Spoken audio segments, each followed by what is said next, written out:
quand on quitte son pays, c'est comme si on quittait son père ou sa mère. On n'est pas heureux. Il nous manque quelque chose.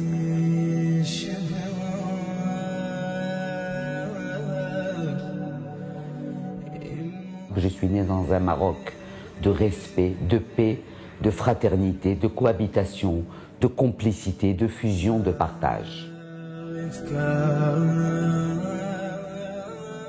Chacun de nous est impliqué dans le présent et le futur de son pays.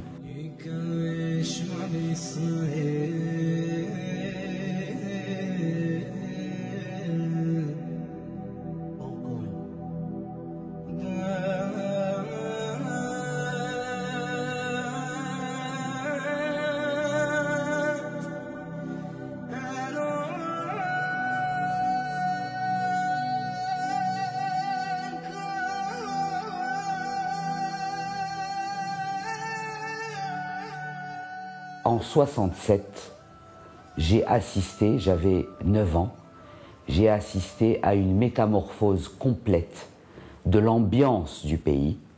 La méfiance a commencé à se développer entre les gens et la montée du panarabisme a fait que les Juifs ont eu l'impression de ne plus être perçus comme s'ils étaient Moualil Bled, alors qu'ils avaient toujours été perçus en tant que tels. Or, il faut savoir que les Juifs du Maroc, étant là depuis 2500 ans, leurs aïeux et leurs saints, leurs tzadikim, ils étaient au Maroc.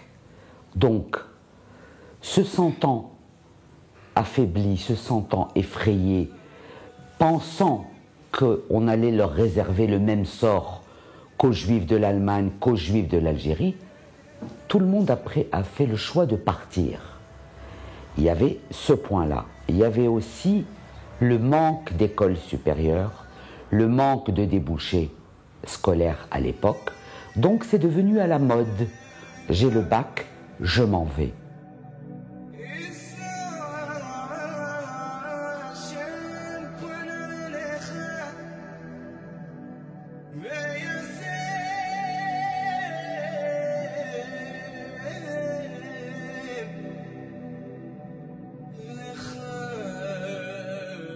J'ai vu le jour dans un Maroc de paix où nous avions des voisins musulmans, nous avions du personnel musulman. Nous avons grandi dans un milieu où nos grands-mères parlaient en arabe, nos grands-pères parlaient en arabe. Je suis né dans un Maroc de respect, de paix, de fraternité, de cohabitation, de complicité, de fusion, de partage. J'ai été étudié en France, je suis revenu immédiatement après la France, je suis revenu au Maroc parce que, étant la seule fille, mes parents n'imaginaient pas du tout que j'allais les laisser tout seuls, puisque mes frères étaient partis.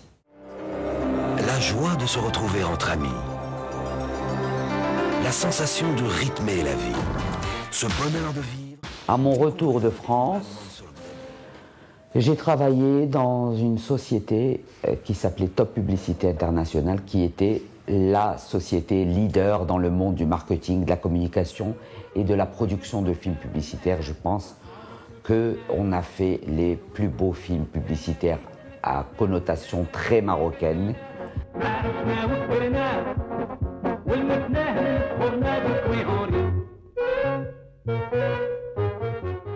À l'âge de 50 ans, je suis tombé malade et j'ai dû être alité.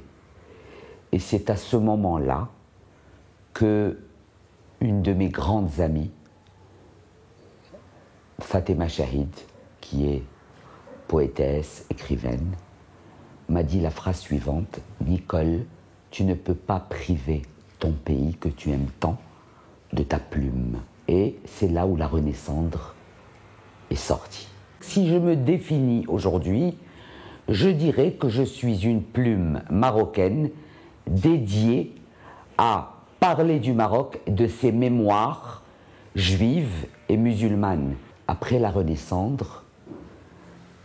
une de mes amies avait fait l'acquisition de la franchise Fun Science qui consistait à éduquer à travers le divertissement.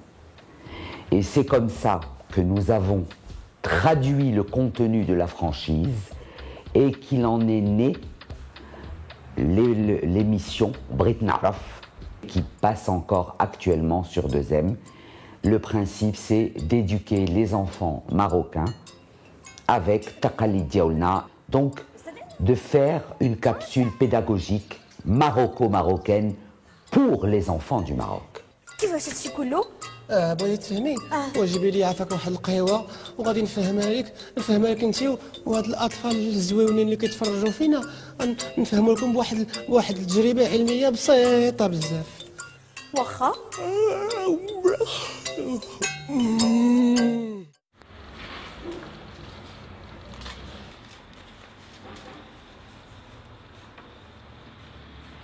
Nous n'avions pas assez à l'époque de locomotives, de leaders pour nous dire « Attention messieurs, on se calme, le Maroc c'est votre pays, l'étoile du Maroc, elle avait 6 branches, c'est Lyoté qui lui en a mis 5, vous êtes chez vous, vous n'avez aucune raison de paniquer ».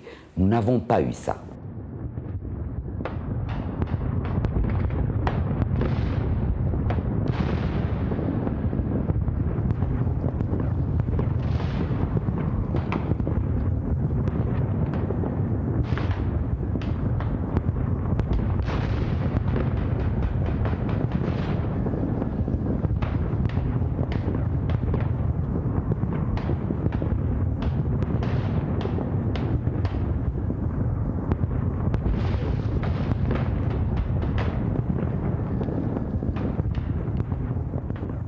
Et les Marocains, certains Marocains musulmans, ont pensé que les Juifs marocains, quand ils ont quitté le Maroc,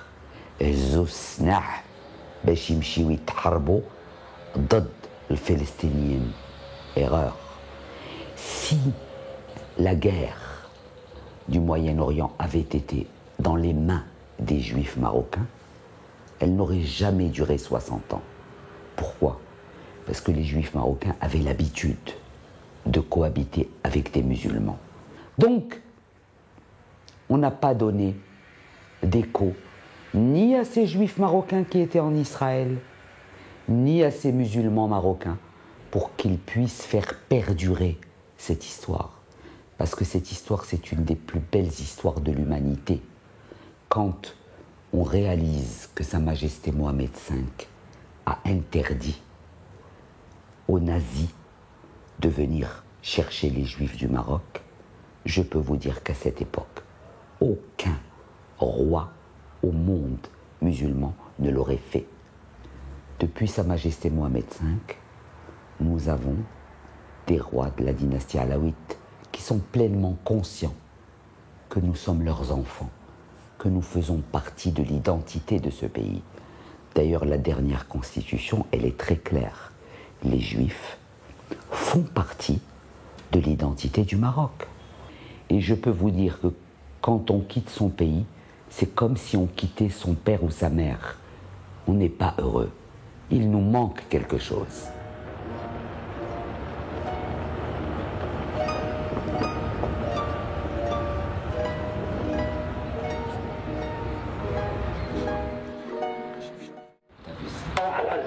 Cimetière juif de Tétouan. C'est le plus grand cimetière au Maroc. واحد الفقيه واحد النهار كنا جالسين قال لي انت كنخدم معاه اللي قلت له قال لي حرام قلت له عندك شي خدمه نمشي نخدم معاك قلت له عندي شي خدمه نمشي نخدم معاك ومع شي واحد بقى ساكت في دار ديك القي وقال له هذا كل ما يخدمش هنا.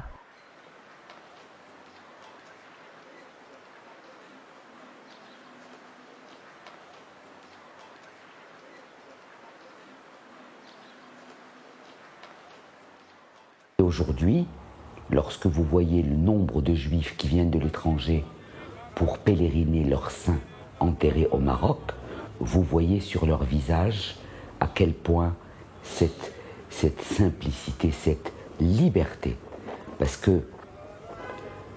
c'est au Maroc que nous avons vécu la liberté.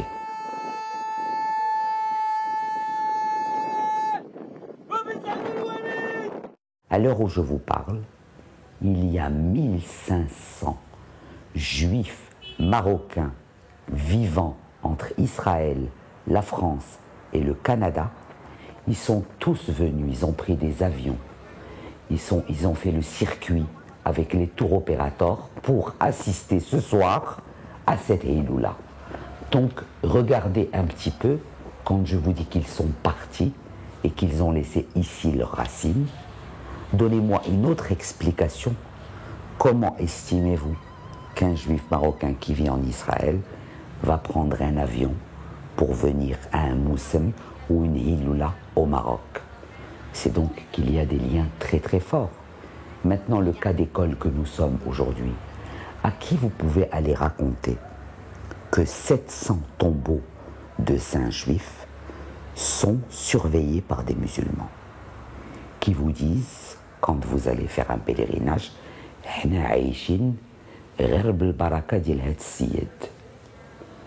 malheureusement, je trouve que le Maroc manque beaucoup de marketiciens. On ne sait pas assez vendre le Maroc comme il devrait être vendu aux yeux du monde. C'est chez vous, ça, je pense. Exactement. Ça ouvert. Bien sûr qu'après l'Exode, les musulmans ont ressenti un vide. Ceux qui leur envoyaient Srena le samedi à midi ne sont plus là. Esther qui leur envoyait des plateaux de gâteaux, elle est partie. Il y a eu un vide. Ils ont ouvert leurs yeux sur la vie avec les Juifs à côté d'eux. Et paf, ils sont tous partis. Donc les Marocains musulmans ont ressenti un manque et non pas un ouf de soulagement.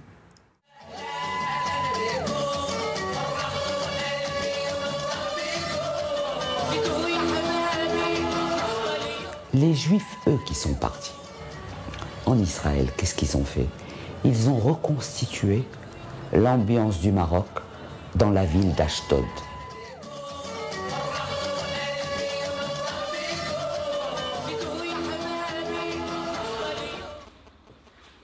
Très sincèrement, aujourd'hui, quand je vois ce que subissent les Juifs et les musulmans en France et en Europe en général, je suis contente d'avoir fait le choix de revenir chez moi, de me marier, de faire mes enfants, de les élever ici et de faire une très belle carrière dans le monde de la communication.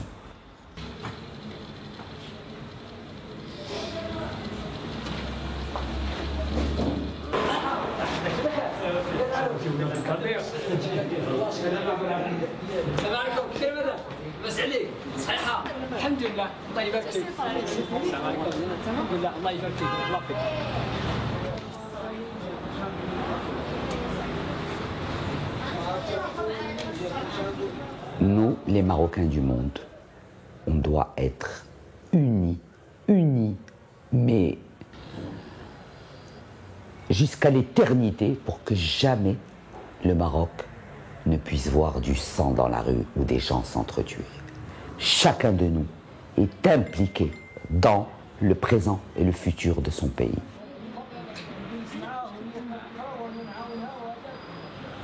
Il y a un proverbe très célèbre qui dit « Quand on n'a pas ce que l'on aime, il faut aimer ce que l'on a ».